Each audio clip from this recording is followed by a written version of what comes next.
नमस्कार, bits news 24/7 में आप लोगों को सुस्वागतम। लेफ्टिनेंट कर्नल नॉर्मन सिम्पसन 1940 का दशक में बंगाल की आईजी जेल हुआ करता था।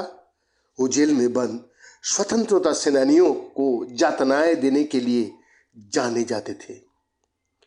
नॉर्मन की निगरानी में स्वतंत्रता सेनानियों पर शातिर अपराधियों से हमला करना आम बात थी।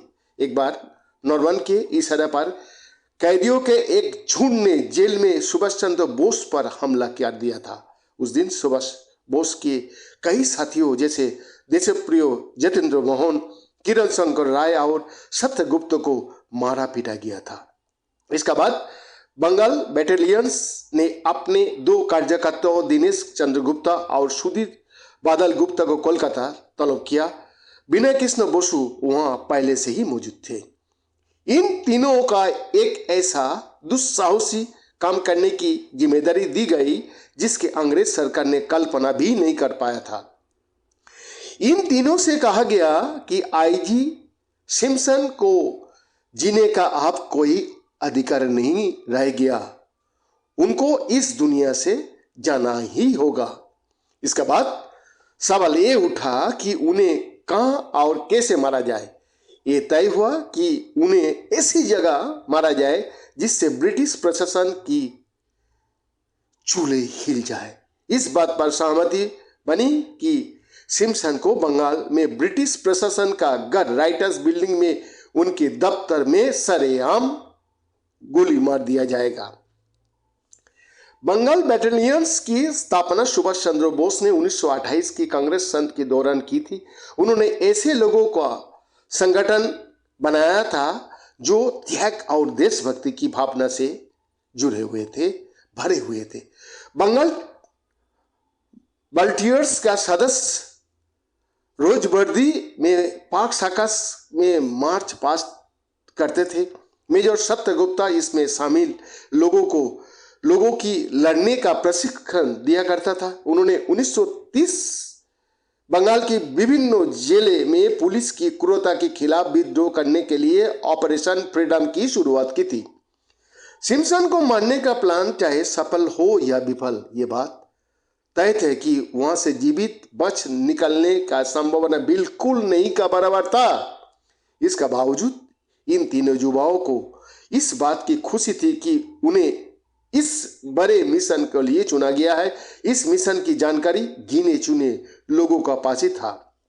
इससे पहले विनय कृष्ण बसु ढाका की मेडिकल कॉलेज में ढाका का कुख्यात आईजी लंसन की गोली मार चुके थे।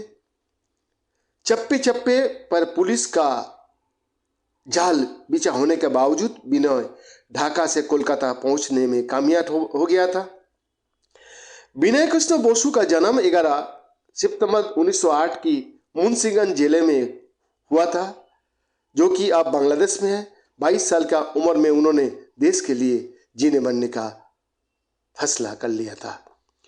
दिनेश गुप्ता भी मुंशीगंज जिला में ही पैदा हुआ था। बादल गुप्ता के साथ साथ ये दोनों भी बंगाल वॉलंटियर्स के सदस्य थे। उन्होंने अपने चाचाओं धरनाथ गुप्ता और नगेंद्रनाथ गुप्ता के जीवन से प्रभावित होकर क्रांतिकारी गतिविधियों में भाग लेने का फैसला किया था। ये दोनों लोग अलीपुर कॉन्स्पिरेसी केस में शामिल थे और उन्होंने अरविंद घोष के साथ कई दिन जेलों में बिताए हैं। सिम्पसन के मारने का मिशन के लिए इन तीनों युवाओं के लिए पश्चिमी तरीका से सूट सिलवाए गए। उनके लिए रिवाल्वर और गोलियां का भी इंतजाम किया गया।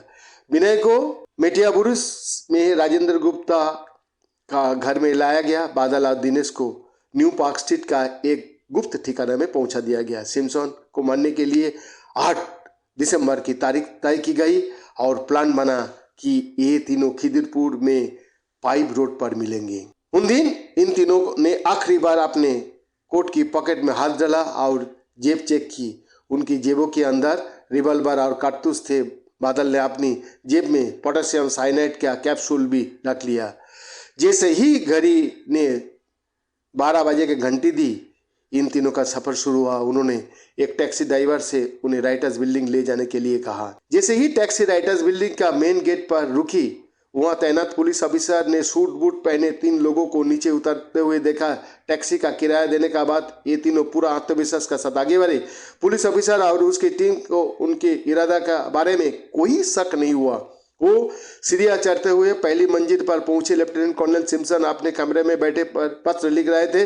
पास में उनके निजी सहायक जेसी गुप्ता और चपरासी बंगाल खां खड़े थे। दरवाजा का बाहर सहायक चपरासी फागू सिंह मौजूद थे। सिम्पसन की दफ्तर लंबे गलियारे की पश्चिमी छोर पर था। साथ ही वहां कई अंग्रेज ऑफिसर का दफ्तर था। साहबों का कमरे का बाहर उनकी अर्धाली खड़ी हुई थी। गलियारों में कई क्लार्क अपनी फाइल और कागज के लिए काम कर रहे थे। तेजी से चलते हुए तीनों युवक सिम्पसन के कमरे का बाहर पहुंचे। कमरे का बाहर मौजूद फागू सिंह ने उनका सवाल किया, क्या आप साहब से मिलना है? बिना ने उल्टा उससे सवाल किया है, वो अंदर है? फागू ने कहा, वो अंदर है लेकिन व्यस्त है।